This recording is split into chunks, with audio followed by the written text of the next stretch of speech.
Okay, so since last we spoke, I have gotten myself into some serious trouble. Oh goodness. I don't even know where to begin. Hmm? The money? Oh no, the money order for the center? Oh, that went smoothly. In fact, it has been going smoothly for the last few months. Shoot, I've developed me a new skill called giving away Solomon's money to the needy behind his back.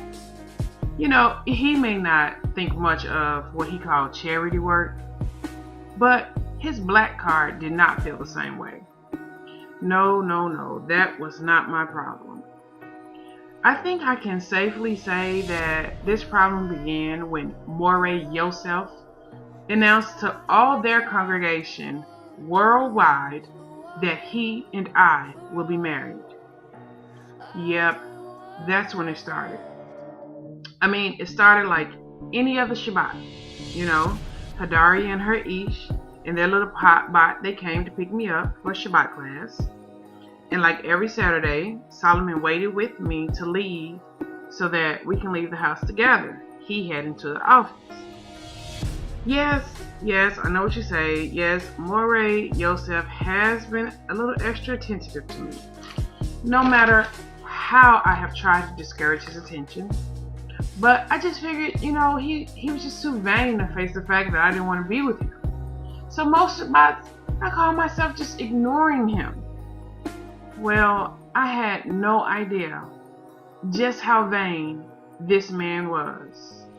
I mean, yeah, he's a teacher of a major camp, and you know how that goes. He has a lot of women trying to come at him. But I am not one of them. And yet he still saw the need to take the mic after delivering a fiery sermon on what made a good wife good, and then announced to over 2,000 people that I had agreed to be his wife. I stared with my mouth open at Hadaria, whose look of horror reflected mine. Right then, they decided to turn the camera on me so that over 2,000 people could see my reaction.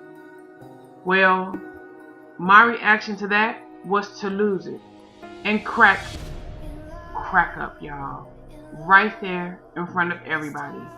And I do mean, I literally cracked up. I laughed so hard, tears came out of my eyes. Hallelujah for Hadari and Jacob, because they thought quickly. Jacob got up and scooped little Naria up. All right, fam, this has been another beautiful Shabbat, he said, as he announced to the crowd. He had his baby girl in one hand. He had his arm wrapped around Hadaria's arm. She then wrapped her arm around mine and scooped me up off the couch, where I still sat losing it. Yes, fam, I think my Akoti here was a little blown away at the news. Jacob pulled Hadaria out, and then she pulled me out the house behind her. When I got into the car, my laughter turned into tears at the realization of what happened dawned on me. Oh man, Jacob said as he quickly drove us out of the lot. Okay, everybody calm down. It can't be as bad as it seems, Hadari said, trying to reassure us or herself. No, Dar, he's not going to take that sitting down. She just embarrassed him in front of their worldwide audience. He held up air quotes when he said worldwide. And if I wasn't having a panic attack at that moment, I would have laughed at that. But, my goodness, I had just screwed up big time. These guys were nothing to play with. Some of them were really crazy. There were stories about them kidnapping women. Hell, there was even stories about them killing people. And I had gone and insulted one of their leaders on camera. Okay, we can think through this, Hadari said. Right then, Jacob's phone rang.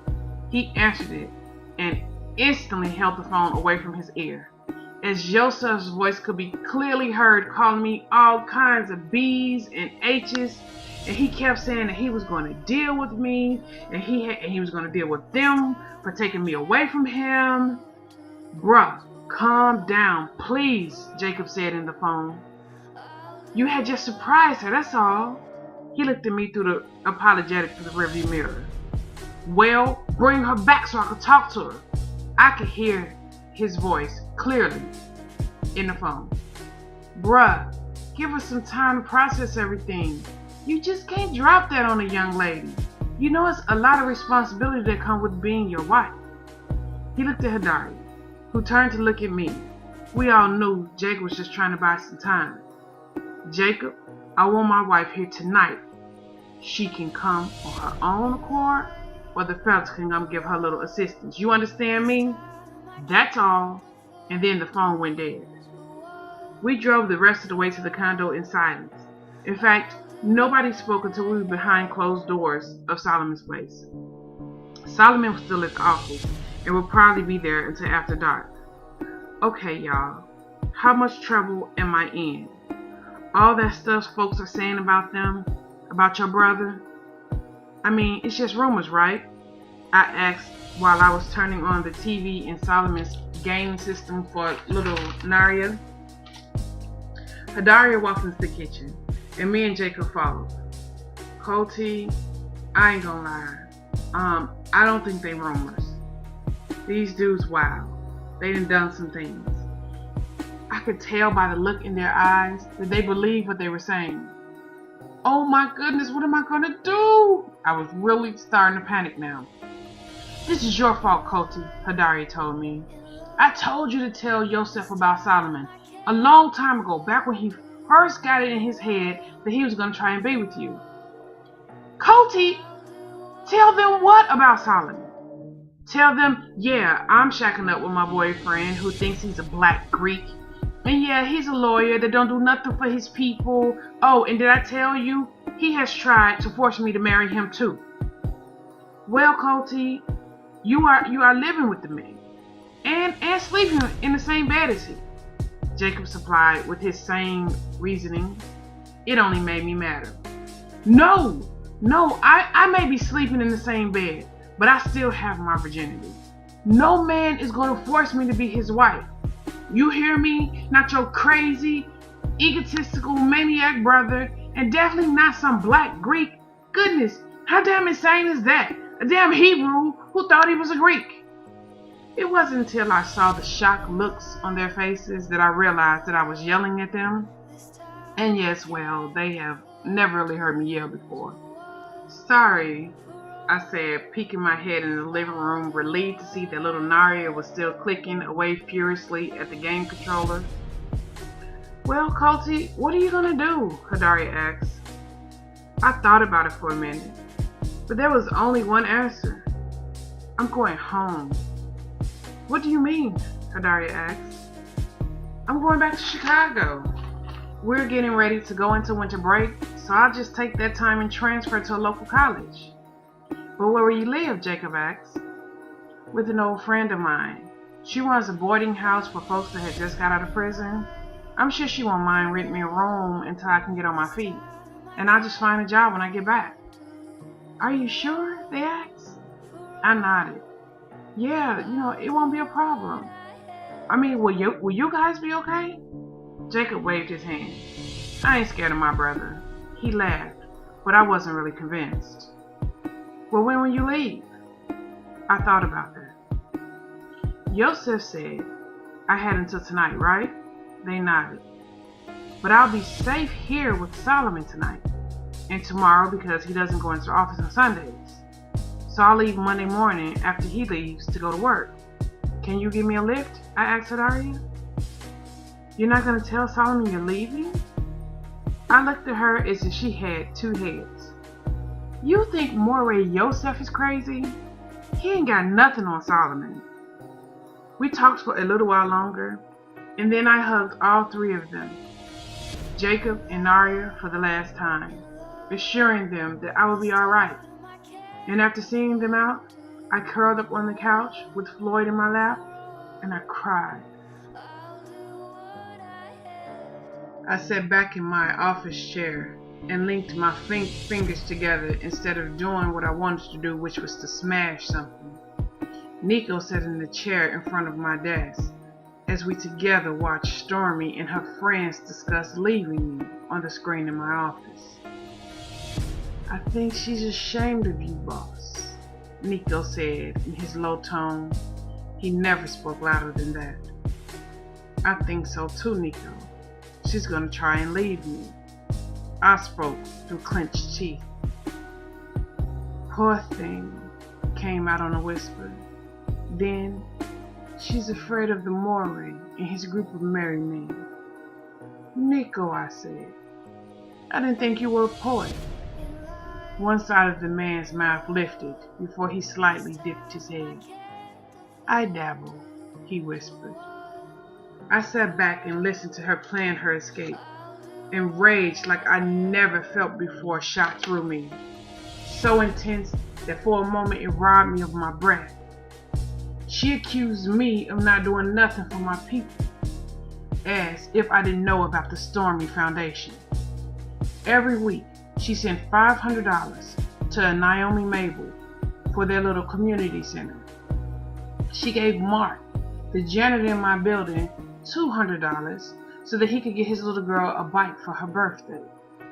She gave $100 to a man standing outside of Walmart who said he was out there trying to earn money to buy himself a suit for a job interview. She had treated little Naria's whole first grade class to Chuck E. Cheese. She paid a phone bill for one Patrice Smith, got a money order to pay the rent for a Sharon McKinley, and not to mention all the cash station trips she made for $10 and $20 here. They were probably for panhandlers. And yet, she says, I don't do nothing for my people. I leaned in to touch the red button on the phone. Yes, sir, Mr. Manning. Shanice, please send Layla. Yes, sir. Nico, my little milk cow does not feel safe. See if you could do something to rectify that situation. But not Yosef. He's mine. Nico stood and nodded once, and then exited as Layla walked in. What's up, Solo? There's gonna be a change of plans. I will be taking Stormy to the party with me. I want her dressed in all white. Spare no expense. Tonight, Layla, I want her to outshine every female there. I mean it. A wicked smile spread across her face. Why white? What's the occasion? I sat back in my chair and looked at her. Well, Layla, it looks like tonight is going to be my wedding night as well. That smile that was on Layla's face disappeared. Yes, sir, she said. She turned and left back out the door. I leaned back and watched Stormy cry on the couch. So, you've been keeping what I've come to crave from me so that you can keep your options open? Seems to me, my sweet, that you don't know me at all. A knock on the door woke me. Floyd jumped off my lap and went barking toward the door. Floyd, sit, I said, rubbing my eyes that felt heavy and swollen as I walked to the door. I am so glad Solomon had trained Floyd. He was so big, and he had a habit of running to the door when people knocked. I used to have to sit on him to let Hadaria in to calm him down. I stopped and looked at Floyd, who sat obediently on the floor wagging his tail. Oh my goodness, I had forgot all about Floyd. I would be losing him too. I felt tears well up in my eyes again. But just then, the doorbell rang again, but this time somebody really laid into it. I looked through the peephole, and oh my goodness, my day went from bad to worse. Layla was standing out there, and she wasn't alone. I cracked the door. Solomon isn't here. I didn't bother with greetings. Who was in the mood for all that? Not here to see Solomon, dear, she said before she and her small army of people pushed their way through the door. I backed up to let them in, because I guess they didn't get the memo that I didn't want to be bothered. Look, Layla, now is not a good time. I'm sure it isn't. You look a mess. But unfortunately, I have to try and perform a miracle here tonight," she said before she began telling everybody she brought with her where to go, where to set up their stations. "Solomon is expecting you to be ready to go in 3 hours. Honey, I don't have time for your confused look." "What are you talking about?" "His birthday party," she said, as if this wasn't my first time hearing about it. "Wait, it's his birthday?" I asked. She shook her head. "Good pick, Solomon. You chose a girl that don't even have the decency to know when your birthday is," she said as she laid out a fancy bag that had a name written on it in cursive. Dang it, now I really felt horrible. It was his birthday? I stood there confused as a whirlwind happened around me. Someone had ran me a bath with some glittering oil in it. When I got out, my skin sparkled. And that was my last clear thought, because after that, they all jumped on me. There was somebody pulling a flat iron through my hair, another dapping at my face with makeup, someone was doing my nails, another person my feet, and Layla stood over them all like a drill sergeant, telling them what worked and what didn't. She laid out a box on the bed from Tiffany's. She took out a smaller box and handed it to a girl that instantly began designing what looked like diamonds on my thigh. Then she took out a long string of diamonds. One she wrapped around my stomach and the other around my neck. But instead of draping it in the front of me, it draped down my back and somehow connected with the rope around my waist. I flinched. "It's cold." "Well, of course, silly goose, it's ice," she said. My mouth fell open.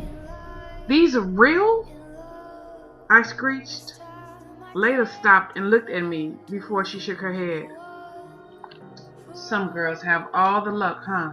the woman that was pulling at my hair said. "Who you telling?" Layla replied as she pulled another box out of the Tiffany's. A real live Cinderella. "So, would that make you the fairy godmother?" another girl asked, very carefully as she unveiled a white dress that could not have been created by mere mortals. "No," Layla said, she too coming to stop to watch as the dress was being unveiled. "That makes me green with envy." And then she blinked, falling first from under the trance that the dress seemed to cast over the whole room. She turned and smiled at me. "Come now, we're almost out of time." An hour later, I stood in front of the mirror in awe. I could not believe this was me. My hair had been flat ironed and then curled, and then the heavy mass had been piled up on top of my head. A few curls had been artfully spilled out. A small band of diamonds, yep, you guessed it, from the Tiffany's box, wrapped around my bun like a crown. The makeup artist made my face shimmer to match the earrings. Yep, more diamonds. Then there was the dress. It looked as if it had been drawn on me by the hands of an artist. There were diamonds in it. The top of the dress covered all of my unmentionables, but it exposed way more flesh than I was comfortable with. It looked as if diamond vines had been drawn up my body. The dress itself was so sheer that unless you looked really hard, you could not tell these amazing vines were being supported by anything other than my skin. It fell to the floor at my feet, but had a split in it that went all the way up to my waist. The leg that would be playing peekaboo all night had been decorated with, you guessed it, diamonds. It had taken the young lady 2 hours to get the design that resembled a rose vine just right. The diamonds were so small they could be diamond dust. On my feet were a pair of heels that I was pretty sure was going to be the death of me when I fell and broke my neck. "Are these glass?" I asked. The girl that had put so much work into my toes nodded, her artistry clearly visible. "Layla," I said, finally coming to my senses, "I can't wear this." All of their mouths dropped. Why not? They all asked at once. It's too much. It's not me. I don't know who this is. You listen here, Missy. You're going to wear everything we put on you, and you're going to wear it well. Do you know what kind of folks are going to be at this party tonight? Presidents, heads of states, kings, princes. You're going to wear this dress. You already forgot Solomon's birthday. Do you want to embarrass him as well? Oh, dag, she had to put it like that. Dag, I am such a mess. I couldn't believe I was being so selfish. He had given me so much, and Monday I was leaving him. This is the least I could do. Although this dress was just too much. Layla, I'm gonna crack. I can't pull this off. Is that it? You're just afraid? Girl, that's a simple fix. She picked up her purse and took out what looked like a pill bottle. Alarms went off in my head. This was wrong. So very wrong. I shook my head. Here, take this, she said. I shook my head viciously. No, I don't do drugs. Insult me much? This isn't drugs. She pulled the bottle out closest that I could see it. It's herbal. It's valerian root. It has the same strength as like a cup of chamomile tea. She handed me the bottle, and I read the ingredients. Sure enough, it looked to be just valerian root. Wow, I could really use like a cup of chamomile tea right now because my nerves were a mess. It's herbal, I asked her. Read it. All the ingredients are there. It's like drinking a cup of chamomile tea. Relief washed over me. That's exactly what I needed. Come on, Stormy, quickly. Solomon will be here any minute. I took the little brown pill she handed me.